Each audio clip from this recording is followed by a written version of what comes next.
to the one who left it all behind. Yamamoto Fushiguro and his overwhelming... Oh wait. Yes. I want you to tell me right now why the strongest character in Bleach couldn't win a single fight when it mattered the most. From losing an arm in the fight against Aizen to Yhwach putting the yam in Yamamoto. It all begs the question, was Yamamoto really set up to fail? In this video, we will give an analysis on Yamamoto, from his amazing skill set to his supposed fall from grace. So sit back, relax, and let's talk about it. Before I get into why Yamamoto may or may not have failed, let's briefly talk about his powers. You see, Yama isn't your average captain. He ain't even your average grandpa. He's been at the top 0.1% of the Gote 13 while keeping that thick, muscular physique for 1,000 freaking years. That's like 7 lifetimes for most avocados, and even longer for those lazy bums in the Kido Corps. What do those niggas even do anyway? And unlike the further 13, he is powerful, and I mean very powerful. Unohana in chapter 507 implies his Bankai could destroy the Soul Society as a whole. Yama himself affirms that when he says he could literally burn himself, fake Yhwach, and the Soul Society all together.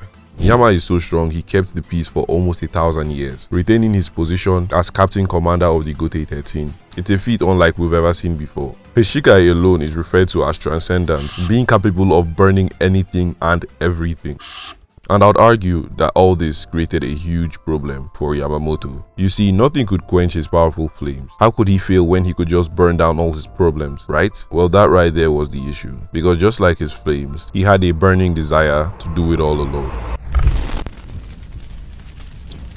And that's exactly what fake Yhwach needed. I mean, during his last moments, one could argue that it was his rage that led him to use his Bankai without even looking back. I mean, if he had waited for just a second and maybe just released only his Shikai, he might have actually survived the fight, because fake Yhwach wasn't putting all that pressure on him throughout the entire fight. So one could argue he was blinded by rage. But his unchecked anger wasn't the only issue he faced. Yama tried to carry the entire burden of the Soul Society by himself. You see, it's really easy to overlook how much Yama tried to do everything by himself. When you look at how Yamamoto beat Yhwach 1,000 years ago, you will notice something very different. So different that it becomes scary. The original Gote 13 were extremely brutal and fearsome. They were far from the heroic figures we see today, cutting down everything they deemed threatening. They had no care or compassion for one another, let alone other people. The rabbit hole of how terrible the powerful members of the Soul Society are goes so fucking deep I can make a full video on it. Oh, and let me know if y'all want to see that. Also, if you're enjoying the video, consider giving a like and don't forget to subscribe. Anyways, back to the video.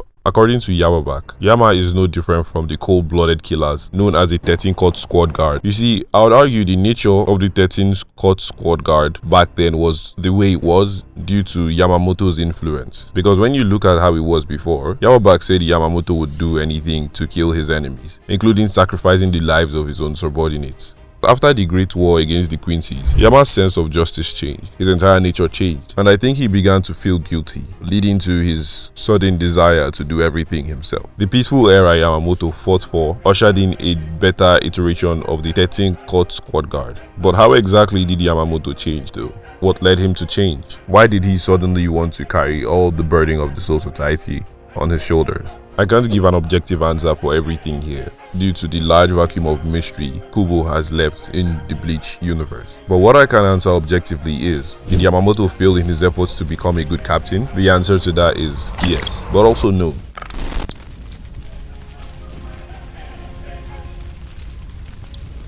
Yes, he failed to carry the burden of the Soul Society on his shoulders alone. He failed to stop Aizen and Yhwach on his own, but by failing, he achieved so much more. Though they are almost further, he created the best iteration of the 13 Cut Squad Guard. They were no longer monsters, they were no longer cold-blooded killers. They were people who actively tried to make things better. Yamamoto changed the Soul Society in his own way. I would say it's mostly due to the guilt of being a cold-blooded killer and ushering cold-blooded killers 1,000 years ago. But can we really blame him? When you look at the injustice that goes on in the Soul Society, it is very easy to see why Yamamoto was the way he was 1,000 years ago. But the realization of his own actions is what I would argue influenced him to create the new band of heroes we know as the Gote 13. In hindsight, the truth is, Yamamoto didn't fail, he evolved. Though unintentional, under his leadership, two of the best minds to ever exist in the history of Bleach surfaced, and one of them actually challenged the oppressive ideologies that plague the Soul Society. And if you haven't guessed it, I am talking about none other than my goat, Sasuke Aizen. I'm not going to go into spoilers for the sake of this video. And no matter how you look at it, Aizen tried to make the world better. Speaking of Aizen, in this next video, watch Aizen's prosecution with an unexpected judge. Thanks for watching, and I'll see you there.